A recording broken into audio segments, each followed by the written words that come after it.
Hello guys, good morning guys. Yan, tingnan mo yung tao dito guys sa may park place.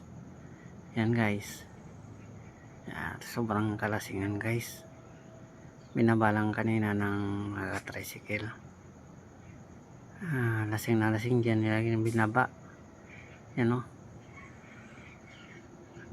taka homeowner dyan sa may park place.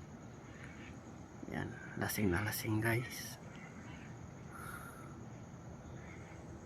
Sobrang kalasingan guys. Yan, siguro magising yan alas 7 na guys.